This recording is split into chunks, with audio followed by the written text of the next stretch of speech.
folks, and welcome to the Daily Coin. My name is Rory, and today is Monday, September the 14th, 2015. I have the great honor and pleasure of welcoming back Mr. Jeff Nielson from Bullion Bulls Canada and Sprott Money News. How you doing today, Jeff? Doing great, and as usual, it's also my pleasure to be here. You have a top-notch show, and I'm always flattered when I get an invitation. Well, I'm glad you're here, and that's very kind of you to say that. I'm not sure why you would say it, but I appreciate it. We were talking about silver and gold and India and what all's going on with the market as far as we can't seem to figure out why the U.S. Mint, the Royal Canadian Mint, and the Royal Mint out of England, why these guys are struggling to get silver and to produce product. You know, the Silver Eagle's #1 selling coin in the silver coin in the world. The Royal Canadian Mint with their silver maple leaf is running a close second. The sovereigns that come out of the Royal Mint out of England, they're very popular as well. I mean, but they can't seem to get silver. However, India is able to import 1,400 tons of silver in a mere 4 weeks. And I'm not sure where it's coming from. Well, certainly when I saw that data presented by Koos Janssen, it blew my mind as well, because there's just no way to explain it. And, excuse me, I don't think we can do any better than to go back to when I personally believe to be the last clear glimpse that we got of the silver market, which was back in 2005. And at that point in time, we'd seen inventories plummet by 90% over a mere 15 years, virtually a direct straight line downward. And then, of course, it was at that point in time that the bankers introduced their quote unquote bullion ETFs into these markets, and that became their principal vehicle for falsifying inventory levels, and we haven't had any clear glimpse of inventory levels since then.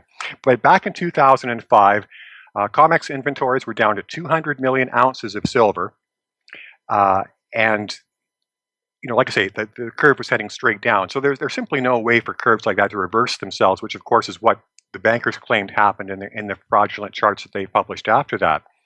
So the question becomes, how have we managed to survive from 2005, when we were already down to near zero silver, to today, when in the most recent month we have India importing apparently a massive 1,400 tons of silver? Where does it come from? I've tossed out my own best guess in previous commentaries. I did a 3-part series entitled "The Secret Silver Stockpile." But if you don't subscribe to some sort of a secret stash somewhere, then what is left for us in the way of explanations? Are we to believe that the bankers have managed to capture Rumpelstiltskin and hide him away in one of their vaults? I don't think he's there. I'm not sure. I mean, but that's as good a theory as any. I mean, because where's it coming from? I mean, and we know that central banks no longer have silver in their vaults, and Dave Kranzler, over at Investment Research Dynamics, he says that it's coming out of the SLV, and 1,400 tons. Does the SLV have 1,400 tons? I mean, I don't know. I mean, I know that it's a paper scam and sham. I do know that. Well, of course, none of us have a clear look at this market because of the lack of transparency, so we have to engage in speculation. My own personal view of the way the dynamics in this market work is that what we have is just a real simple Ponzi scheme fraud in the silver market, where we have JP Morgan essentially double counting all of its silver that it holds as quote unquote custodian for SLV. And so it counts it on the one hand as being part of the SLV holdings of the unit holder chumps who actually are foolish enough to put their money into this fraud fund and of course give them the pretense that the silver is actually there. But in reality, all that silver sits in their own private account to be used for shorting, bleeding out into the market when necessary, or whatever other nefarious purposes they have. So in that model, in my view, what we basically have are the people buying units of SLV, funding the bankers' operations in the bullion market. And a But fine even job then, they're doing. but even then, of course, that's mostly just funding their Western operations. Uh, you know, where is the extra 1,400 tons of silver to ship over to India, and then of course, as you were mentioning about the mints and their own public acknowledgement that they're having problems keeping themselves stocked in bullion, and to me this lends credence to the secret stockpile theory, in that if you had such a secret stockpile, you would probably want to restrict the flow outward as much as possible. So, for the intermediate suppliers of the mints, they would perhaps notify those end users that, well, there's some bottleneck in the supply chain, and they're going to be slow getting silver to them. Meanwhile, when you have a market like India, where they're simply not going to listen to any excuses, you've simply got 1.2 billion people that are going to be buying metal, and if they don't find any metal, there's going to be an open and public default.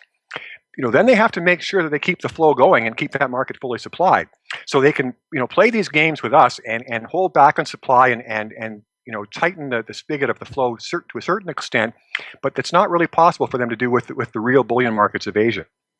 When that actually makes a lot of sense. I mean, it's once again, it's as good a theory as any that's out there. I mean, because we don't know where it's coming from. We know that China has a huge solar program where they're using just massive amounts of silver specifically for that. They also have their industry that they have to keep supplied with silver, and then they have the investment aspect of it. So they've got China itself outside of India has a huge need for silver as well. And then, Well, go ahead. Sorry, you're precisely right there. China is also a very important story in the silver market. And in addition to the points that you made, what also has to be mentioned to your audience and our audience is that China used to be a significant net silver exporter, Exactly. supplying the world with silver. And of course, now that's flip-flopped, and now it's an importer of silver as well. So it's no longer contributing to the general supply deficit. It's now a drawer off of that deficit itself. And so this is much like the way we saw the gold market flip-flop between the central banks being big dumpers of gold for all those years. And then, of course, now they're on the buying side on a net basis, and strongly on the buying side. But, we see indications of panic in the gold market. Of course, this is why we've been talking about this whole story with India and what's going on there, because it's obvious that bankers are concerned about coming up with enough gold to satisfy demand over the near future.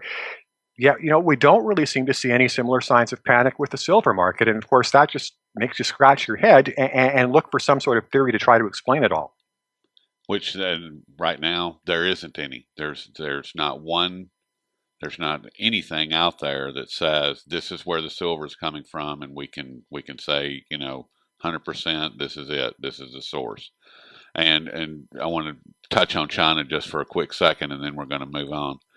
China also, not only are they importing bullion, but they're also importing the silver ore to refine themselves. And the silver, we believe that they're using that specifically for their solar program, because it's the volume of silver ore that they're bringing in is equal to about 75 tons of bullion a month. So it's not very much, but it's still, so they're taking it on. China's actually taking it on both sides. They're taking the refined bullion, and they're bringing in the ore and refining it themselves. I mean, it's ridiculous. Well, so, then there's a third side to this too, okay. which is the fact that one of the U.S.'s largest exports to China is garbage. Yes, it cardboard, sends garbage to China to be recycled, and of course, undoubtedly, one of the things China is plucking out of that garbage is any and all silver that it can sift out. Yeah, that which would make sense, and I would imagine there's quite a bit of it. I know that. Most of the world's silver is in there. Just the question is it Can in we get it? quantity sufficient enough to actually be extracted? And of Yes. course, that's one of the big mysteries we don't know about. But very possibly that would explain China's big interest in U.S. garbage. Well, yes, it would. Hmm. Hadn't thought about that, but that's a very interesting thought there, Jeff. And the reason I wanted to get you back on was a few weeks ago you and I had spoke, and when we last spoke, you stated that you believed that China had changed the way that they would be reporting their gold acquisitions, which I want to commend you on making such a great call because, as we now know, China just last week announced that they had added approximately 16 tons of gold to their official gold holdings. And I believe, Jeff, that you were one of the first people out there to make that call. And you also stated that this was going to affect the gold market as a whole. And once again, last week, we learned that the LBMA may be completely out of gold. And where do we go from here? And what do you believe will be China's next move with gold? And on top of all of that, if that's not enough for you to digest, didn't Russia just recently kind of hint at they may be backing the ruble with gold? If that happened, I missed that particular announcement, but it certainly wouldn't be a big surprise in the current context. But with respect to China, uh, backing up to when we were talking 4 months ago, or sorry, 4 weeks ago rather, the point I made back then was that for me, the much more significant announcement from China was not its first announcement of the 600 tons, but the second announcement of the 19 tons. Right. As I explained at that time, the 19 tons had to be open market purchases of gold. And it's because we had the two telltale signs that indicated it was an open market purchase. It was a small amount and it was an odd amount. And of course, that's what happens when nations purchase gold on the open market. They have to purchase it bit by bit. And of course, the amount they end up with is not necessarily the amount they bid on. They get what they can. So, when we've been seeing Russia report these regular monthly purchases of gold, these are open market purchases of gold. And of course, Russia's been doing this regularly. But for China, there had been nothing on this front, nothing for at least 6 years, if not longer than that. And then, of course, suddenly we see China purchasing gold publicly on the open market. At the exact same time it made the announcement of the additional 600 tons of reserve. That was a voluntary disclosure. We know that was a voluntary disclosure for the opposite reason, because it was a large number, because it was a round number. This is gold China already had stockpiled away, but was not required to disclose because it had gathered it internally. And any gold which nations acquire internally does not have to be declared officially as part of their reserves. They can do so voluntarily, which is what China did a month ago, but there's no requirement there. So, of course, most people, including myself, suspect that China has much, much more gold tucked away. Personally, I believe at least 4,000 tons, and it could be significantly above that. But so, now we've seen China purchase gold on the open market last month, purchase gold on the open market again 2 months in a row. As I suggested, last time we chatted, that would seem to indicate that China has adopted a new attitude towards the gold market. And of course, I referred to that as a potential gold war. And then related that to what we've also been seeing happening in India, which is this ridiculous gold scam that, it's now official, it's now going to be underway. And we've laughed about this, both publicly and privately, and it's just absolutely ludicrous. It is ludicrous. I mean, and it is a scam. I mean, it takes the GLD and SLV to a whole nother level of idiocy. I mean, ridiculousness, and I just pray to God that the people of India don't buy into this, but I'm afraid that some are going to, and in mass. And for our audience that isn't aware of the official announcement and what's now official government policy, not only is this quote unquote gold deposit scheme going ahead, But these criminals have added an additional element to it, which is that the government of India is going to be issuing what it calls quote unquote gold bonds. And this it boggles the mind that anybody with an intellect above its child could take this even the slightest bit seriously. What we have is the government of India issuing paper certificates, paying paper interest on those certificates, but calling these scraps of paper, quote unquote, gold bonds. Well, where's the gold? Well, of course, that's the biggest joke of all. What the government of India is doing is taking this paper, converting what the paper would be worth if it actually were gold, pretending it was gold, and then selling these bonds, these paper bonds, by the gram. I mean, this. Like I say, Uh, what reasonably intelligent child could be fooled by something this stupid and transparent? What would happen in the U.S. if tomorrow the U.S. government announced that it was going to start selling its treasuries by the ounce and start to call them gold treasuries? And nothing else changed in the market. It just said, okay, we're going to start selling our treasuries by the ounce and we're going to call them gold treasuries. Would that fool all these idiots as well? It just, I mean, I don't know. I don't I, know. I run out of words to describe the stupidity I'm witnessing all around me. I thought we had a monopoly on it in North America, but clearly I was wrong. It's spreading like a virus. Yeah, it's spreading like and we know, of course, who are the carriers of that virus. Yes, we do. Yes, we do. They all reside on Wall Street and in Washington, D.C., and in the city of London. And this leads me to just one more quick aside along this line, which is a recent article which came out from Bloomberg that the U.S. Department of Justice has suddenly realized that it was prosecuting corporate crime all wrong. Its problem was it was being far too hard on the big banks. Yes. It realized that if it hadn't been so hard on the big banks, that they would have been able to deter crime better. So this is the sort of insane world we live in, where we have liars just saying things that make absolutely no sense at all, and they're so utterly shameless, and they're dealing with such absolutely clued out zombies that everything just slides by and nobody says a whimper, except for a few of us out here in the alternative media, and not even enough of us. There's not near enough of us, unfortunately. I mean, we're doing what we can and we're doing the best that we can, but it's amazing. It's amazing that if you are more lenient on criminals, that they will commit less crime. Now let's take that a step further and say, well, if I don't start arresting, if I stop arresting armed robbers, will there be fewer armed robberies? If I don't arrest and prosecute somebody who goes and does a smash and grab in a jewelry store, are they not going they're not going to do it again, right? I mean, that's the logic behind it. Let's take it even one step further. If we start handing out lollipops to terrorists, they won't commit any more terrorist acts. There you have it.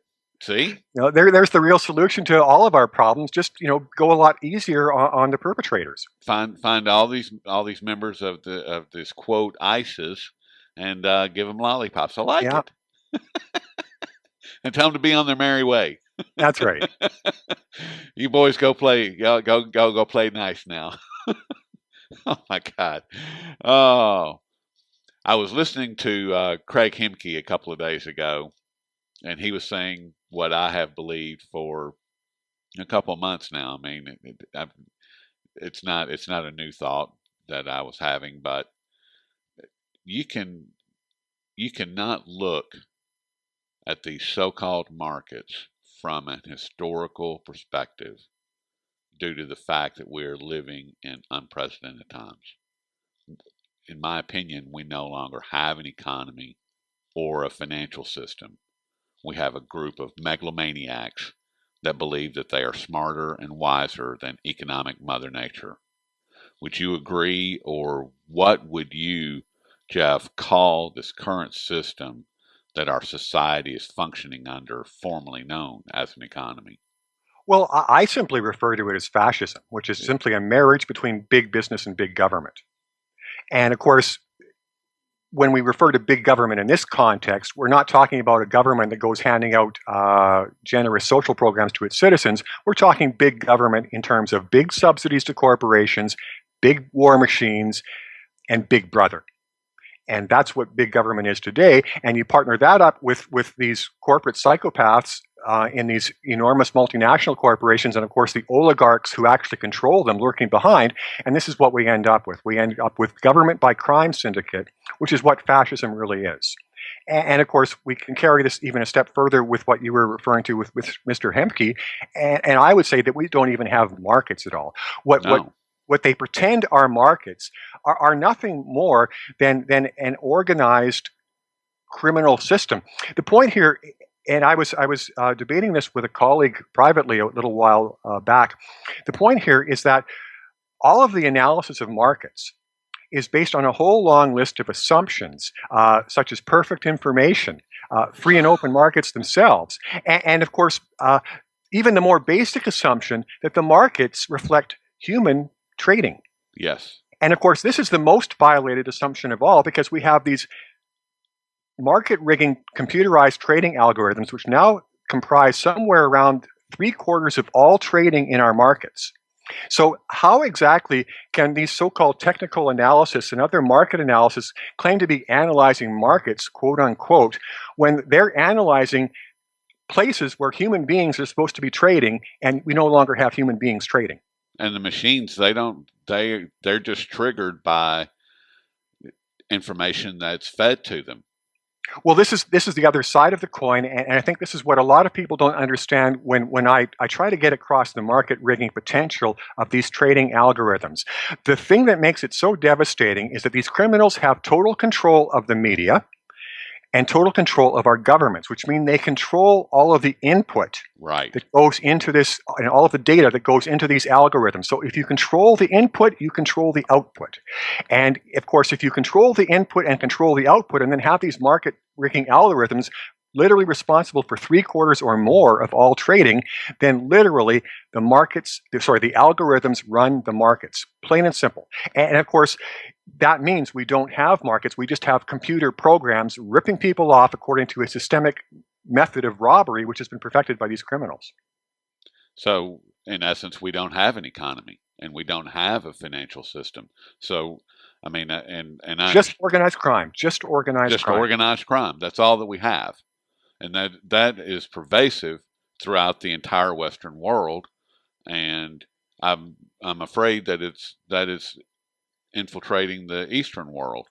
I mean, well, I think there may be some markets still in the East somewhere, but probably not many. It's certainly spread to India. There's absolutely no doubt that India's government must be a corrupt accomplice of this gold deposit scam, and of course these ridiculous gold bonds that they're going to be flogging on their own people. So we know the one bank has been successful in getting a corrupt and compliant government installed in India, and of course that's extremely disturbing. But of course the other side of the coin, I think a few months ago we might have even been talking on one of our chats about, still a bit of an open question as to whether Russia and China really represented a different side, or whether this was just another front of an even larger paradigm of fraud. And I think one of the things that's become more clear even over the last few months is that we really have to assume and conclude that Russia and China really do represent a different paradigm, a different power in the world, and something totally independent of these criminals. Because certainly with China's latest actions, there's no way at all that could be rationalized as part of some greater scheme that would somehow help these criminals. This is clearly against their interests. And of course, something we haven't even mentioned, which has been added into the mix, is China is dumping U.S. treasuries and using those proceeds to buy the gold. And of course, that would never, ever happen if China was a part of this cabal. This is part of the reason I escalated my own rhetoric all the way up to the level of quote unquote gold war, because when you see China dumping treasuries and buying gold with that, how else do we classify that other than an act of economic warfare against this Western crime syndicate? Well, I mean, I'm not sure if they bought gold with it or not because it was just a few days after we learned that they had dumped that $100 billion worth of treasuries that the new BRICS Development Bank became funded with 100 billion US dollars, or the equivalent of 100 billion US dollars. Well, for And myself, though, the day that I saw the announcement of their most recent open market purchases, I saw that over at Zero Hedge, and of course, it was accompanied by the fact that China had also dumped some more treasuries. So, okay, whether the money is being directly walked over from the their treasuries auction and to the gold market is debatable, but certainly we see this coordinated timing. yeah, I Dumping mean, treasuries buying gold, dumping treasuries buying gold, and if we see it next month, I mean that'll even reinforce the pattern even further. But as I pointed out in my final commentary in the Gold War series, it doesn't necessarily have to be every month. If they right. skip a month, it's not necessarily going to mean they've changed their strategy. They maybe have just decided to slow it down for a bit. I think it's pretty clear we're going to continue to see these open market purchases by China going forward, whether it's going to be every month or every second month or 3 out of 4. And it's just a matter of us, attempting to interpret this and try to give our audiences some clear vision of where things are heading. Well, if something doesn't change, we all know where it's headed, and that's into the toilet. And uh, I mean, here in the Western world, anyway. I mean, we don't have any gold.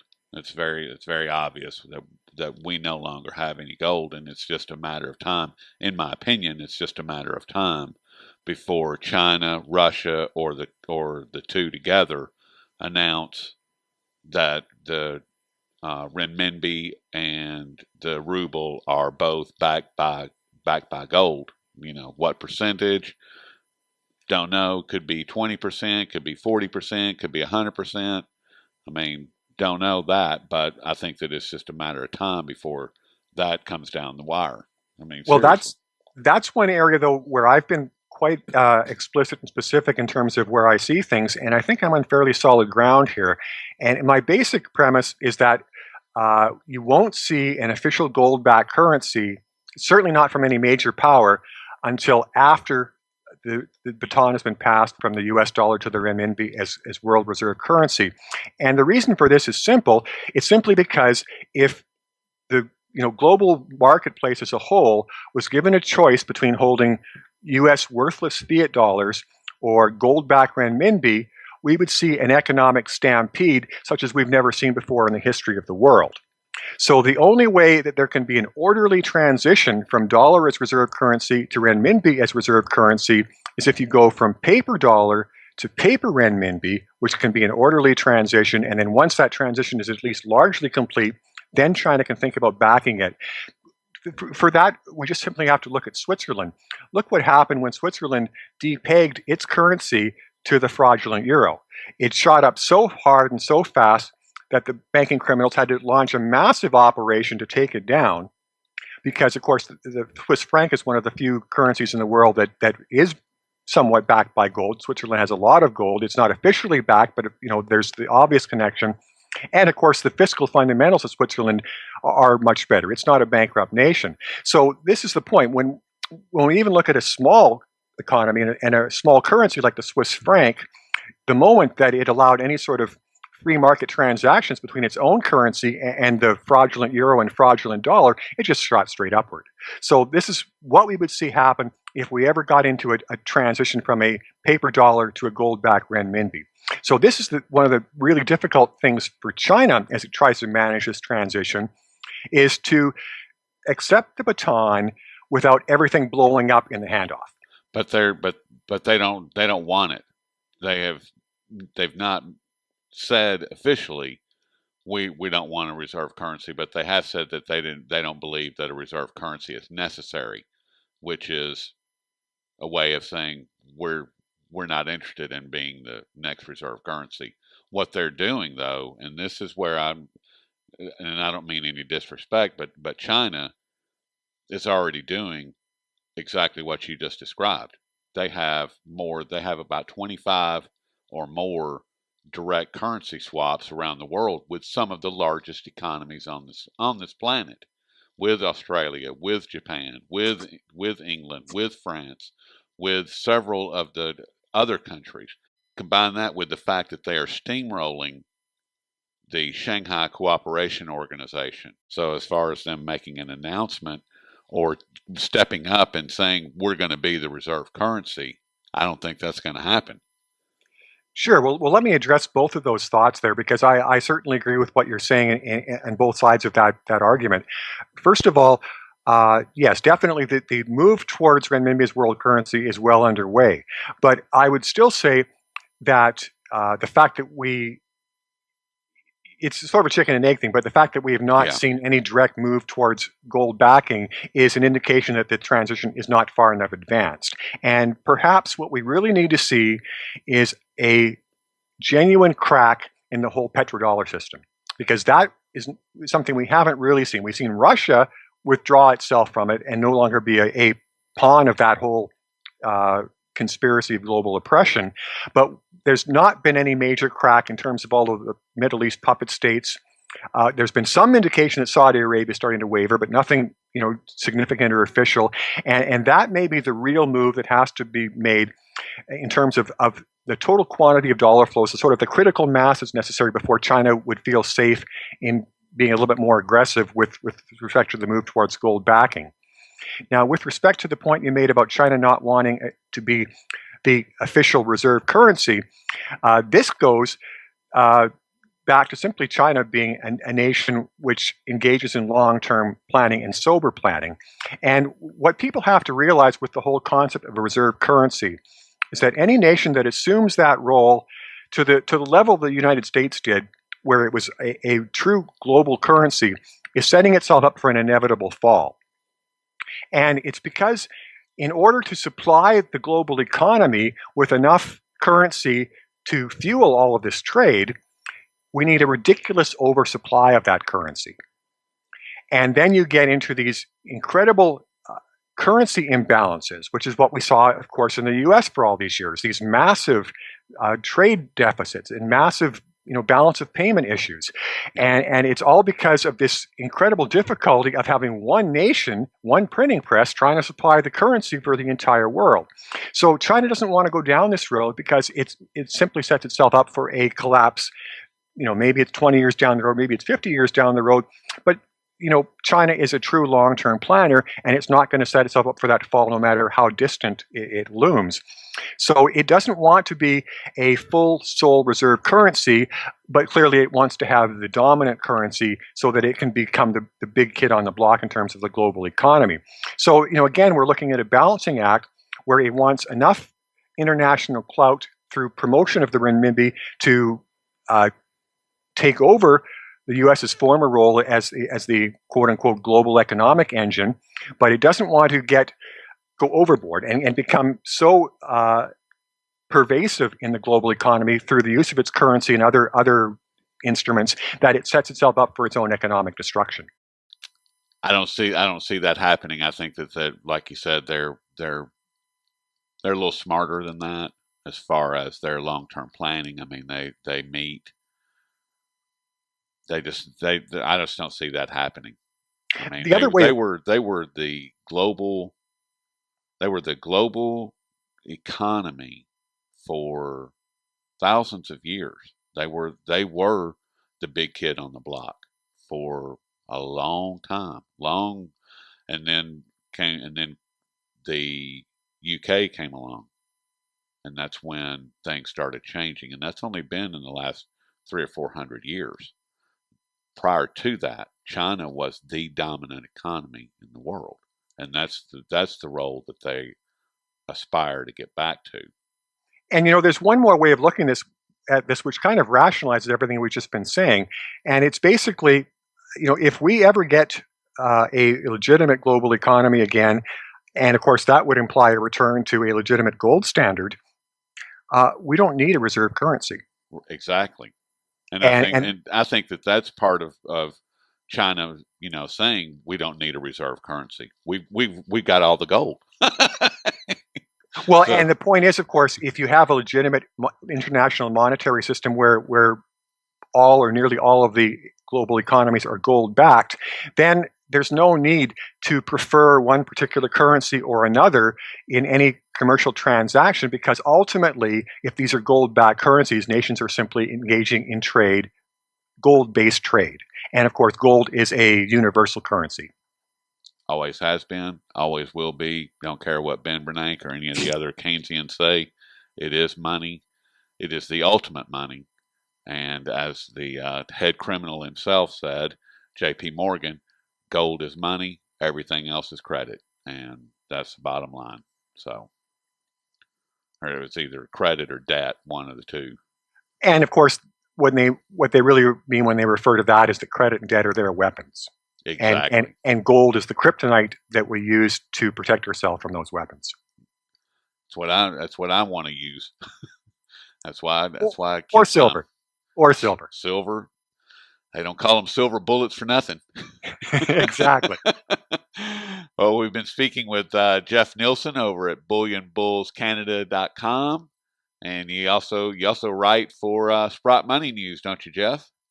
Yeah, I've been fortunate enough to be able to work with that fine company for about a year and a half now, and hopefully we'll continue on for many more years. I hope so too. It's a very fine organization to be associated with. And is there anything you would like to leave the audience with this afternoon?